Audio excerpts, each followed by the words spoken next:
कैसे हो मेरे दोस्तों। आज बातचीत होगी इंडियन स्क्वाड जो खेलेगी ऑस्ट्रेलिया में टॉप टीम्स के विरुद्ध। एनालिसिस करी जाएगी तो प्लेइंग 11 पे बात होगी, उस पे तो पहली फुर्सत पे बात होगी।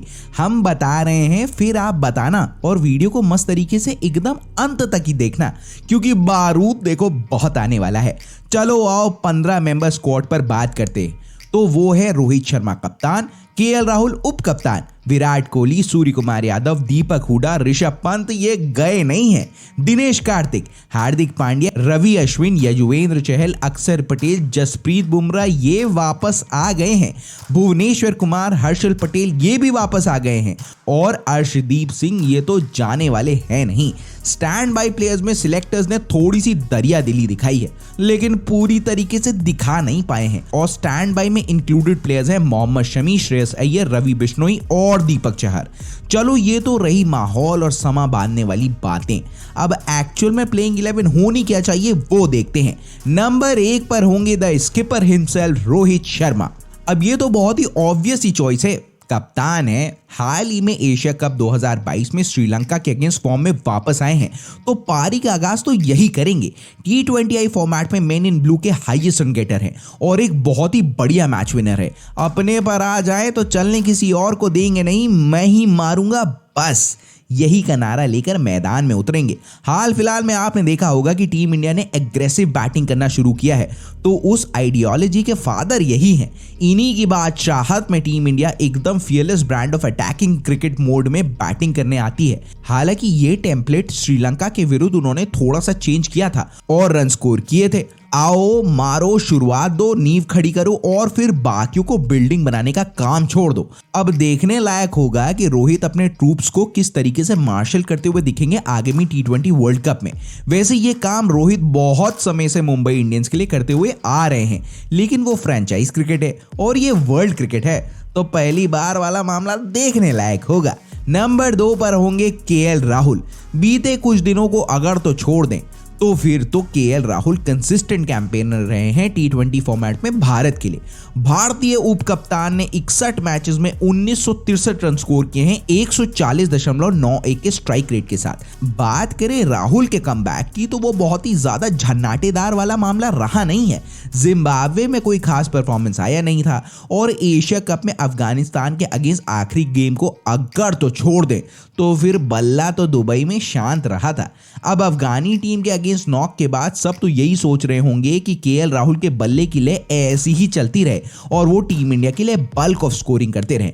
ऑस्ट्रेलिया में पहली ही बॉल से बॉल अपराइट सीम पकड़कर स्विंग करती है तो केएल राहुल और रोहित शर्मा के ऊपर यह बहुत बड़ी जिम्मेदारी होगी कि भारत को बहुत ही रॉक सॉलिड स्टार्ट दे। अपने स्लो अप्रोच के लिए वैसे तो रोहित को बहुत ही क्रिटिसाइज भी किया जाता है, लेकिन इन सभी को किनारे लगाने का काम राहुल सोचेंगे। वैसे एज पर द कंडीशन अगर टीम मैनेजमेंट ये डिसाइड करता है कि इनको नंबर 4 पर भी डाला जा सकता है बैटिंग ऑर्डर में तो हैरानी वाली बात कोई हो नहीं सकती है क्योंकि रिकॉर्ड इनका वहां पर भी बहुत बढ़िया है। तो उस कंडीशन में इंडिया रोहित और विराट के साथ ओपनिंग करने का मन बना सकती है या फिर राहुल और विराट के साथ। अब होगा क्या ये तो समय बताएगा और आप बताओगे मुझे कमेंट सेक्शन पर। नंबर 3 पर होंगे इस पोजीशन के बॉस विराट कोहली। भारत के सारे ही फॉर्मेट्स में ताबड़तोड़ रन्स बनाने वाले विराट सच में रन मशीन कोहली ही हैं। अगर एक नजर तो इनके T20I परफॉर्मेंस पर हम डाल लें तो फिर तो कोहली ने 3584 रन्स मारे हैं 104 T20I मैचेस में 138.38 के स्ट्राइक रेट के साथ। लगभग 10 सालों से विराट T20I फॉर्मेट्स में रन्स बनाते चले आ रहे हैं जो बहुत ही बड़ी बात है। अब भारत के लिए कुछ अच्छा हुआ हो या ना हुआ हो, लेकिन विराट कोहली का फॉर्म में आना एशिया कप 2022 में ये टीम इंडिया के लिए बहुत ही खुशी की बात है और बाकी की टीम्स के लिए थर्राने वाली बात है। कोहली के नाम 276 रन है 5 इनिंग्स में 147.59 के स्ट्राइक रेट के साथ एशिया कप 2022 में। 1000+ दिनों का सूखा जो चल रहा था ना सेंचुरी वाला, वो 71वीं सेंचुरी आ गई अफगानिस्तान के अगेंस्ट 122 रन नाबाद की 61 बॉल्स पर। मैन इन ब्लू के लिए कोहली का फॉर्म में होना बहुत जरूरी है वर्ल्ड कप कैंपेन में क्योंकि इनिंग्स को बनाना और फिर उसको फिनिश करने का का काम जो कोहली करके देते हैं ना, उनसे बेहतर कोई कर नहीं पाता है। नंबर 4 पर होंगे सूर्य कुमार यादव। सूर्या जब से इंडियन सेटअप में आए हैं तब से रन्स बना रहे हैं T20I फॉर्मेट में। हालांकि मैं ये जरूर मानता हूं कि बड़ी टीम के अगेंस्ट सूर्या को अपनी कंसिस्टेंसी बहुत मेंटेन करनी पड़ेगी और कंसिस्टेंटली ही रन्स बनाने पड़ेंगे। वैसे स्काई का असली टेस्ट ही होगा ऑस्ट्रेलिया में। 28 मैचेस में 811 रन्स बेल्ट के अंदर है सूर्या के, मैसिव 173.29 के स्ट्राइक रेट के साथ। समझ रहे हो ना? फिर जब बनते हैं तो फिर पलक झपकते के साथ ही रन्स बनते हैं। सूर्या के इंक्लूजन टीम इंडिया की बैटिंग यूनिट में एक फ्लेक्सिबिलिटी लेकर आता है। अब इनको ओपनिंग भी कराओ, मिडिल ऑर्डर में फिनिशिंग करने का काम भी दे दो, इनको बस खिलाओ। वैसे इनको ओपनिंग के लिए ना मैं कहूंगा नहीं, बाकी टीम मैनेजमेंट जाने। बात फ्लेक्सिबिलिटी की आई तो मैंने बात कह दी। बैटिंग तो अपना सूर्या मस्त एकदम याहू में स्टाइल में फ्लैम्बॉयंसी के साथ करता है। पहली बॉल के साथ ये रगड़ा चलाने का दाव रखते हैं। इनके पास रेंज बहुत है और मैदान के किसी भी कोने में बॉल को हिट कराने का हुनर। अरे वो 360 डिग्री वाला अप्रोच है ना, वही अभी ताजा उदाहरण देखने को मिला था एशिया कप 2022 में। नंबर 5 पर हो सकते हैं हार्दिक पांड्या, टीम इंडिया के वर्ल्ड कप कैंपेन के सबसे इंपॉर्टेंट पिलर। टीम में भरपूर बैलेंस लेकर ये आते हैं। वो हार्दिक ही हैं जो एकमात्र बॉलिंग सीम ऑलराउंडर हैं टीम इंडिया के पास। वो कहते हैं ना, हर खिलाड़ी का पीक आता है और वो कुछ सालों का होता है, तो फिर 2022 वही पीक है हार्दिक के लिए। क्या ही फिर बैटिंग, बॉलिंग या फिर एज अ लीडर, जो भी चांस हार्दिक को मिले उन्होंने शोकेस किया है कि उन्हें ऊपर भी बैटिंग वो कर सकते हैं और फिनिशर का रोल भी बखूबी निभा सकते हैं। बॉलिंग में हार्ड डेन से हार्दिक परेशान करते हैं बैट्समैन को, जैसा कि पाकिस्तान के अगेंस्ट पहले मैच में किया था। हालांकि वो टीम के थर्ड सीमर नहीं है, लेकिन छठे बॉलर के रूप में बॉलिंग में डेप्थ को इंक्रीज बहुत कर देते हैं। अब 2022 में जब से IPL में गुजरात टाइटंस की कैप्टेंसी हार्दिक को मिली ना, तब से इनको रिस्पॉन्सिबिलिटी लेना बहुत ही अच्छी तरीके से आ गया है। गेम के प्रति अप्रोच चेंज हुआ है, अब वो ज्यादा सेटल दिखते हैं। हार्दिक के बैटिंग अप्रोच में देखी होगी आपने ये बात। प्रेजेंट टाइम में वाइट बॉल फॉर्मेट में हार्दिक सबसे अच्छे हाई रेटेड ऑलराउंडर्स में आते हैं। अब मैन इन ब्लू ने ताड़ तो लिया है दूसरी बार चैंपियन बनने का मामला, तो हार्दिक पांड्या इस कैंपेन में बहुत ही इंपॉर्टेंट एसेट होंगे। नंबर 6 पर मेरी समझ से तो दिनेश कार्तिक उर्फ DK भैया, विदाउट अ डाउट। वो कहते हैं ना, सिंटिलेटिंग कमबैक, वही था दिनेश कार्तिक भैया का IPL 2022 में। अब ये भी रूप है, कोई जानता ही नहीं था। RCB के लिए एज अ फिनिशर वाला जो अप्रोच था ना, उसने तो सबको चांद तारे ही नीचे ला के दे दिए थे। भैया बहुत मारा, इतना मारा कि मारा तो कम लेकिन घसीट बहुत ज्यादा दिया। 16 मैचेस में 330 रन, स्ट्राइक रेट तो 183.33 का, मतलब कि धागा तक छोड़ा नहीं, हवा टाइट करके रख दी। अब वही सब देखकर सबने कहा ऐसा, अब ये भी करके दिखाओ यहाँ पर। तो एज अ फिनिशर भैया को बैक किया गया टीम में एज अ फिनिशर के रोल में। इन्होंने तो परंपरा और प्रतिष्ठा भी अपना ली थी ना कमेंटेटर और एनालिस्ट बनने की, वहां से यहां और क्या ही यहां। वैसे जो तो एशिया कप 2022 में इनको अंडर यूटिलाइज किया गया है ना, माथा सा गर्म हो गया था। लेकिन हटाओ, रात गई, बात तो चली ही गई। अब एक तरफ सूर्या के चर्चे आम हैं, वहीं पर करंट की तरह नीचे ये आते हैं तबाही का जो मंजर प्रकट करते हैं ना, और ऐसा कोई भी मैदान का कोना नहीं जहां पे DK भैया ने ठोका नहीं। तो समझ के चलो भैया रेडार में कोई हत्ते लग गया तो दिखेगा तो नहीं, क्योंकि इनके दिमाग में तो कोई अलग ही फीलिंग चल रही है। कार्तिक और फिनिशर दोनों एक ही बात है, और इनको ना खिलाने का डेंट तो देखा ही। तो आइडियल नंबर 6 कैंडिडेट यही है। इन एट नंबर 7 अक्षर पटेल, तो ये हैं लेफ्ट हैंडेड बैट्समैन भी, और अक्सर हैं like for like replacement Ravindra Jadeja की भी। बॉलिंग ऑलराउंडर बाय प्रोफेशन, लेकिन हाल ही के दिनों में बॉलिंग में मीडियोकर परफॉर्मेंस ही आ रही है। लेकिन जहां पर इनका राइज आया ना, वो है बैटिंग वाला मामला। अब देखा जाए तो अक्षर पटेल फिनिशिंग टच में दिख रहे थे IPL 2022 में दिल्ली कैपिटल फ्रेंचाइज के लिए, जहां पर अक्षर ने 182 रन स्कोर किए, वो भी फिनोमिनल 151.67 की स्ट्राइक रेट के साथ। अब जहां पर फेवरेबल मैच हुआ ना, वहां पर टीम के पास ऑप्शन ये भी हो सकता है कि अक्षर को एज अ फ्लोटर भी ट्राई आउट किया जा सकता है, जहां धड़ल्ले के साथ ये स्कोरिंग करें। और अपना काम कर सकते हैं। इंटरनेशनल सर्किट में भी ना अक्सर अच्छा ही परफॉर्मेंस करके दे रहे हैं। 26 गेम्स में अक्सर ने 147 रन बनाए हैं 137.38 के स्ट्राइक रेट के साथ। और वैसे भी जिस समय पर ये बैटिंग करने आएंगे तो 20-25 इंपैक्टफुल रन ताबड़तोड़ तरीके से बहुत क्रूशल हो जाते हैं। वहीं पर बॉल से इन्होंने 21 विकेट्स कैल किए हैं 7.34 के इकोनॉमी रेट के साथ। तो मामला तो टाइट ही हो लिया समझो।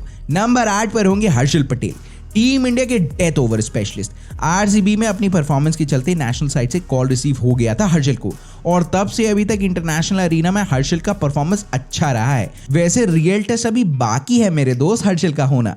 रोहित को एक लेवरेज ये जरूर देते हैं कि जसप्रीत बुमराह को थोड़ा सा पावर प्ले में और भी यूज कर लिया जाए। बैट्समैन को डिसीव करना और बॉल में एकदम से पेस को हटा ही लेना, दोनों क्रूशल वेपन्स हर्षल के पास है।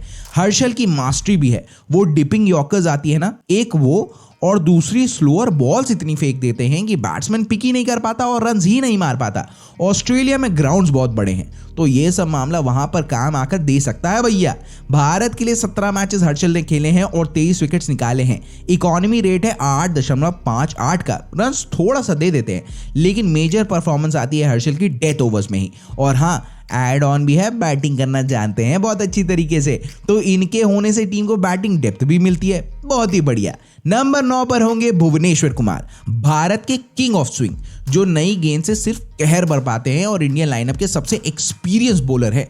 भुवी नई गेंद से शिकार करना जानते हैं और टीम को जल्दी विकेट्स निकाल कर देते हैं। अब चूंकि फास्ट बॉलिंग लाइनअप थोड़ी सी सेटल दिखाई दे रही है तो रोहित शर्मा इनको पावर प्ले में आराम से यूटिलाइज कर सकते हैं, जो इनकी बहुत बड़ी खासियत है। भुवनेश्वर ने इंडिया के लिए 77 मैचेस में 84 विकेट्स लिए हैं 6.87 के बेहतरीन इकोनॉमी रेट के साथ। 19वें ओवर की अगर तो हम बात छोड़ दें, फिर तो रिसेंटली कंक्लूडेड एशिया कप में भुवी अपने हाईएस्ट विकेट टेकिंग बॉलर बने थे। भारत की T20 वर्ल्ड कप कैंपेन में भुवनेश्वर कुमार बहुत ही वाइटल रोल निभाएंगे। हाल ही में भुवी की डेथ ओवर स्किल्स में गिरावट देखने को मिली है, लेकिन पास में वो बहुत अच्छी डेथ बॉलिंग कराते भी थे। स्विंग, नकल बॉल, स्लोअर बॉल्स, ये सभी वेराइटीज भुवी के पास उनके बंतुल बुकारे में लोड है। प्लेयर नंबर 10 जसप्रीत बुमराह, जी हाँ, the man to watch out for. देखो, पेस अटैक के लीडर तो यही होंगे और T20 क्रिकेट में अभी के मोमेंट के बेस्ट बॉलर हैं बुमराह। टीम के बॉलिंग डिपार्टमेंट को तो ये एक सॉलिडारिटी प्रदान करते हैं, बंदूक में बारूद की तरह है, जो नई गेंद से मिडिल ओवर्स में, डेथ ओवर्स में, अरे जहां भी चाहो शिकार कर ही लेती है। सबसे खतरनाक हथियार इनके पास है pin point accurate deadly yorkers, जिससे कोई समझ आज तक पाया नहीं है कि खेल एक ऐसे जो डिफिकल्ट बना देती है बैट्समैन के लिए। एस बॉलर ने भारत को 58 मैचेस में रिप्रेजेंट किया है और उसमें से 69 विकेट्स निकाल कर दिए हैं 6.46 के बेहतरीन इकोनॉमी रेट के साथ। अगर तो कप चाहिए तो इनका फॉर्म बैट्समैन से ज्यादा इंपॉर्टेंस रखता है, क्योंकि बहुत ही ज्यादा रिलाई करेगी टीम इंडिया अपने बूम बूम बुमराह से। ऑस्ट्रेलिया में एक्सपीरियंस है और किसी भी ओपोनेंट के नाक में दम ये भरना बहुत आराम से जानते हैं। अब बात आएगी नंबर 11 की, तो वो होंगे यजुवेंद्र चहल। 66 मैचेस में भारत के लिए 83 विकेट्स 8.09 की इकोनॉमी रेट के साथ। कुछ मैचेस को अगर तो छोड़ दें तो टीम इंडिया के फ्रंट लाइन स्पिनर और कंसिस्टेंट कैंपेनर हैं। चहल अपनी स्पिन से रेगुलर इंटरवल्स में विकेट लेने का काम करते रहते हैं। अपनी स्पिन में बैट्समैन को ऐसा उलझा लेते हैं कि मारने के चक्कर में वो सीधा पवेलियन में ही चला जाता है। दिलेर बॉलर हैं, बाउंड्री या फिर छक्का खाने के बाद भी दिलेरी से स्लोअर थ्रू द एयर वाली बॉल कराते हैं, जिससे इनका अग्रेसिव अप्रोच दिखता है। मिडिल ओवर्स में बॉलिंग कराना इनका यार्ड है। चहल के अधिकांश विकेट्स फ्लाइट देने के चक्कर में ही आते हैं, जहां पर ये बैट्समैन को ना लालच दे देते हैं कि आओ मारो मुझे। वो मारने जाता है लेकिन मिस टाइम कर लेता है, कभी कैच तो फिर कभी बोल्ड तो फिर कभी LBW हो जाता है। बहुत ही बढ़िया। अब ऑस्ट्रेलिया के ग्राउंड और चहल, ये कॉम्बिनेशन देखने लायक माहौल तो बनाता ही है। आपकी क्या राय है इस पर मुझे जरूर बताना। वैसे एक सजेशन और नोटेबल मेंशन भी है, अगर तो स्काई फॉर्म से स्ट्रगल करते हैं तो उनकी जगह पर दीपक हुडा और हर्षल पटेल की जगह पर अर्शदीप सिंह को चांस दिया जा सकता है। तो यहाँ पर मामला टाइट और बलवेदार हो सकता है। आप मुझे एनलाइटन करना कमेंट बॉक्स पर। कोई नाम छूटा होगा ना तो माफ करना, ठीक है। तो कैसी लगी आज की वीडियो? अच्छी लगी हो तो लाइक और शेयर आप जरूर करना। चैनल पर नए हो तो सब्सक्राइब करना अगर आपको कंटेंट अच्छा लगा हुआ होगा तो, क्योंकि दिल को हमारे भी बहुत अच्छा लगता है दोस्तों। बेल आइकॉन वाली घंटा प्रेस कर देना ताकि आपको स्विंग की नोटिफिकेशन मिलती रहे कि जैसे ही हमने भन्ने से वीडियो डाल दी हो तो। ठीक, अब अपना और अपने घर वालों का ना बहुत ही जबरदस्त और जिंदाबाद तरीके से ख्याल रखना, वो बहुत इंपॉर्टेंट बात है। फिर मिलता हूं मैं आपसे।